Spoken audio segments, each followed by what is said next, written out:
민수기 14장에서는 이스라엘 백성이 가데스 바네아에서 가나안 땅을 정탐한 후 통곡하며 하나님을 원망하다가 결국 하나님의 심판을 받는 장면을 보았습니다. 이제 이스라엘은 다시 광야로 나가 생활하게 됩니다. 그런데 민수기 15장에서는 하나님께서 뜬금없이 제사 규례와 옷술에 대한 법규를 말씀하심으로써 이야기의 흐름이 끊어진 듯한 인상을 줍니다. 그러나 15장의 말씀 역시 나름대로 매우 강한 희망의 메시지를 전하고 있습니다. 하나님은 너희가 내가 주어 살게 할 땅에 들어가서 여호와께 제물을 드릴 때에라고 말씀을 시작하시며 제사법을 가르치십니다. 이때 이 말씀을 받는 대상은 광야에서 소멸될 1세대가 아니라 살아서 가나안에 들어갈 2세대라고 볼 수 있을 것입니다. 이는 1세대가 범죄하여 심판을 받을지라도 하나님의 언약은 결코 취소되지 않았으며 다음 세대는 반드시 가나안에 들어가게 될 것임을 전제로 하고 주어진 말씀입니다. 다시 말해 이스라엘의 소망은 결코 포기될 필요가 없다는 것입니다. 이 장에서는 부지 중에 지은 죄와 고의로 지은 죄를 엄격히 구분하고 안식일을 범한 자를 엄벌하시는 내용을 통해 그들이 광야라는 거친 환경 속에서도 하나님의 거룩함을 유지해야 함을 강조하십니다. 특히 하나님께서는 이스라엘 모든 사람들의 옷단 끝에 술을 만들어 달 것을 처음으로 명령하십니다. 사람들이 이를 볼 때마다 하나님의 계명을 떠올리고 온 민족이 늘 말씀 속에 깨어있고 거룩함을 유지하도록 하시기 위함입니다. 민수기 15장은 간략히 지나가고 이제 16장을 보겠습니다. 광야 40년 방랑을 선고받은 백성들은 절망과 불만 속에서 결국 지도자에 대한 반발심이 폭발하게 됩니다. 이는 레위 지파의 고라를 중심으로 시작됩니다. 고라는 모세와 아론과 같은 레위 지파이며 그 중에서도 같은 고핫 가문에 속한 사촌 관계였습니다. 그는 성막 기구들을 관리하는 중요한 직분을 맡은 인물이었지만 자신의 역할에 만족하지 못했습니다. 고라는 르우벤 자손인 다단과 아비람, 그리고 온과 결탁하고 이스라엘 회중 가운데 이름 있는 지휘관 250명을 규합하여 세력을 형성합니다. 그들은 모세와 아론을 대적하여 말하기를 너희가 분에 지나도다. 회중이 다 각각 거룩하고 여호와께서도 그들 중에 계시거늘 너희가 어찌하여 여호와의 총회 위에 스스로 높이느냐라고 항의합니다. 고라 일당의 논리는 표면적으로 신학적으로 매우 정당해 보입니다. 그들이 내세운 주장은 회중이 다 각각 거룩하고 여호와께서도 그들 중에 계신다는 것이었습니다. 이는 시내산 언약에서 하나님께서 선언하신 너희가 내게 대하여 제사장 나라가 되며 거룩한 백성이 되리라는 말씀을 근거로 삼은 주장이라 할 수 있습니다. 고라는 하나님께서 모든 백성 가운데 계시다면 왜 아론의 가문만 제사장직을 독점하고 모세만 권위를 가지느냐고 반문한 것입니다. 그러나 그의 분노의 근간에는 자신의 직무가 모세와 아론의 직분과 명확히 구분되며 더 열등한 것이라는 생각이 있습니다. 자신도 같은 레위 지파이며 특히 성막의 핵심 기구들을 운반하는 고핫 자손으로서 성막 봉사의 중요한 역할을 맡고 있음에도 제사를 주관하는 제사장 직분에서는 영구히 배제된 현실에 강한 불만을 품고 있었던 것입니다. 이 반역이 폭발하게 된 결정적 방아쇠는 가데스 바네아 사건 이후 미래의 비전이 사라졌다는 절망감이었습니다. 약속의 땅에 들어가지 못하게 된 상황에서 백성들의 원망은 극에 달했고 고라는 이러한 대중적 불만을 등에 업고 모세의 리더십에 도전하고 지도자를 교체하거나 자신이 이 일을 맡으려는 계기로 삼았습니다. 이에 동조한 다단과 아비람은 야곱의 장자인 르우벤의 자손이고 혈통적으로 장자의 위치임에도 불구하고 자신들이 중요한 일에서 철저히 소외되어 있는 것에 깊은 불만을 품고 있던 것으로 보입니다. 특히 민수기 2장의 진 배치도를 보면 르우벤 자손과 고핫 자손은 성막 남쪽에서 함께 인접하여 진을 치고 있었음을 알 수 있습니다. 이렇게 가까이에 진을 치고 긴밀히 교류하다 보니 결국 이들은 뜻을 모으고 함께 반역을 모의하기가 쉬웠을 것입니다. 그런데 고라는 아론 가문이 제사장직을 독점하는 것은 인간의 결정이 아니라 신적 기원, 즉 하나님의 선택에 의한 것임을 고려하지 않았습니다. 이스라엘 모두가 거룩한 백성이어야 하지만 그 중에서도 제사장직은 하나님의 선택 이후 많은 정결 의식을 통해서만 시작될 수 있는 직분이었습니다. 사실 고라는 전체 회중의 이익을 대변하는 것처럼 행동했지만 실제로는 자신의 권세욕을 채우려는 전형적인 포퓰리즘적 선동을 하고 있는 것입니다. 또한 그가 직분을 섬김의 자리로 보지 않고 신분의 높낮이로 이해한 것 역시 큰 문제였습니다. 교회에서의 직분은 달란트에 맞는 사람이 수고하며 봉사하는 사역이지 계급이 아닙니다. 고라는 모세와 아론을 향해 너희가 어찌하여 스스로 높이느냐라고 비난했지만 그들은 단지 하나님의 부르심에 순종했을 뿐이었습니다. 그러므로 이 비난의 화살은 결국 모세가 아니라 그를 세우신 하나님을 향한 것이라 할 수밖에 없습니다.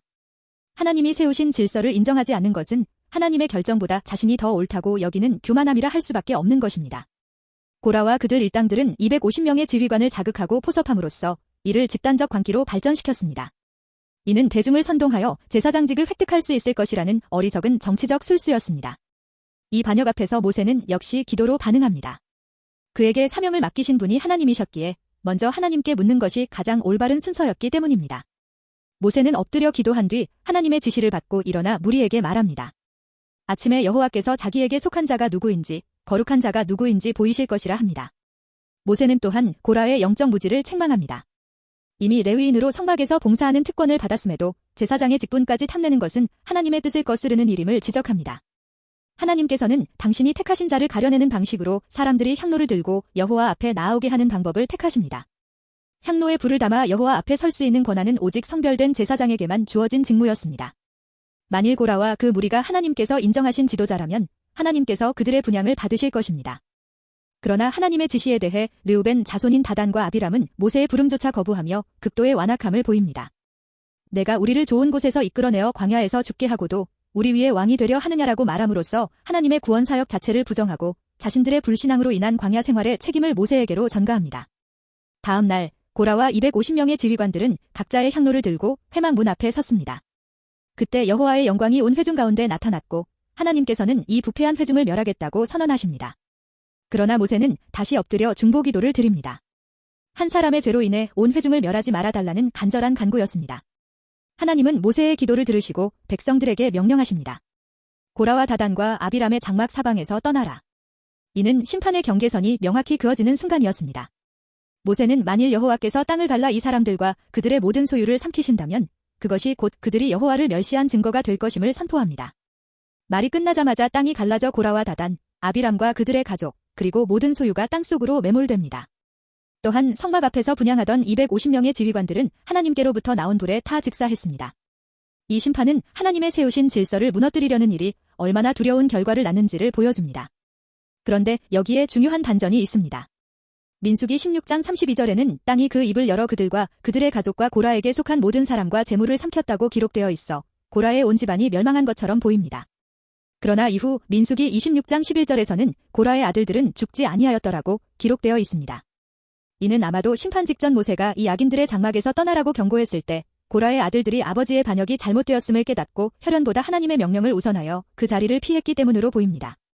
다단과 아비람은 그들의 처자와 유아들과 함께 나와 자기 장막 문에 섰다는 기록을 보면 고라의 자녀들은 이미 그 현장을 벗어난 것으로 추정할 수 있습니다. 반면 다른 이들의 가족은 자신들의 아버지가 옳다고 여기거나 혹은 모세의 선포가 실제로 이루어지지 않을 것이라 생각하며 그 자리에 머물렀다가 함께 멸망했을 가능성이 큽니다. 하나님께서는 이렇게 반역에 동참하지 않은 개별 인격체에게는 생명의 길을 열어두십니다. 이는 에스겔 18장 20절에서 범죄하는 그 영혼이 죽을지라도 아들은 아버지의 죄악을 담당하지 아니한다고 말씀하신 하나님의 공의의 원칙과도 일치합니다. 이렇게 살아남은 고라의 아들들은 이후 바른 믿음의 길을 걷게 됩니다. 그들은 다윗 시대에 이르러 성전의 문지기와 찬양대로 섬기게 되었고 시편 42편, 84편, 87편을 포함한 11편이 고라 자손의 시로 남게 됩니다. 주의 궁정에서의 한날이 다른 곳에서의 첫날보다 나은즉 내 하나님의 성전 문지기로 있는 것이 좋사온이라는 고백은 조상의 반역을 직접 목격했던 후손들이기에 더욱 절절하게 울려 퍼지는 신앙 고백이라 할 수 있습니다. 이스라엘의 위대한 선지자이자 마지막 사사인 사무엘 역시 고라의 후손이었습니다. 반역자의 가문에서 민족의 영적 지도자가 나온 것입니다. 하나님은 사람의 출신이 아니라 각 사람이 하나님 앞에서 어떤 믿음의 태도를 지니고 있는지를 보시는 분입니다. 가문의 저주보다 하나님의 은혜가 더 크며 과거의 부모의 잘못보다 오늘 내가 하나님을 기쁘시게 할 수 있느냐가 나의 미래를 결정한다는 것입니다. 충격적인 심판이 끝난 다음 날 이스라엘 백성들의 반응은 더욱 더 막장 드라마로 치닫습니다. 어제의 심판을 직접 보고도 두려움을 잊은 채 다시 모세와 아론을 원망하며 너희가 여호와의 백성을 죽였다고 소리칩니다. 이렇게 분노의 불꽃을 끝없이 발산하는 모습은 사탄의 악한 사주라고밖에 설명할 수 없는 것입니다. 사탄은 모두가 망하는 상황 자체를 오히려 즐기는 존재이기 때문입니다. 결국 하나님의 진노로 인해 백성들 사이에 무서운 연병이 돌기 시작합니다. 그런데 한글 성경에 전염병이 퍼졌다 기록되어 있지만 이것을 세균이나 바이러스에 의한 감염병으로 보기는 어려워 보입니다. 어떤 전염성 질환도 전염 과정과 잠복기 없이 수십 분 내에 수많은 사람을 죽게 하기는 어렵기 때문입니다. 또한 히브리어 원어 메거퍼는 치다, 때리다, 공격하다라는 뜻을 지니고 있습니다. 그러므로 이는 전염병이라기보다는 하나님의 직접적인 타격으로 인해 백성들이 연이어 쓰러져간 상황을 가리키는 표현으로 이해할 수 있습니다. 사람들이 차례차례 죽어나가는 모습이 전염병이 퍼지는 양상과 비슷했기 때문에 연병으로 번역된 것 같습니다. 이렇게 하나님의 분노의 심판이 매우 빠르고 강력하게 퍼지고 있었습니다. 이때 모세는 아론에게 빨리 향로를 가지고 제단 불을 담아 백성에게로 가서 그들을 위하여 속죄하라고 지시합니다. 아론은 번제단에서 불을 붙인 향로를 들고 산 사람들과 죽은 사람들 사이로 뛰어들었고 그 자리에서 죽음의 연속이 멈추게 됩니다. 여기서 하나님께서 참 일꾼을 구별하시고 재앙을 멈추실 때에 2번이나 사용하신 도구가 바로 향로라는 점에 주목할 필요가 있습니다. 왜 하필 향로였을까요? 당시 하나님의 규례상 성소에 있는 분향단에 불을 붙이려면 이 불은 반드시 성막 바깥의 번제단에서 가져온 불이어야 했습니다. 번제단은 제물이 타오르며 죄가 씻겨나가는 속죄의 장소입니다. 그리고 성소 안에 있는 분향단의 향은 백성의 죄를 덮는 속죄의 향기였습니다. 그런데 제사장들이 분향단에 불을 붙이기 위해 번제단에 불을 가져올 때 사용하는 작은 화로가 바로 향로입니다. 이 향로는 매일 아침과 저녁, 하루 2번씩 제사장이 번제단의 불을 성소의 분향단으로 옮기는 데에 사용되었습니다. 즉, 향로는 속죄의 불을 하나님의 임재 앞으로 옮기는 도구였습니다. 또한 이 향로의 연기는 대속죄일에 하나님의 진노를 가리는 보호막 역할을 합니다.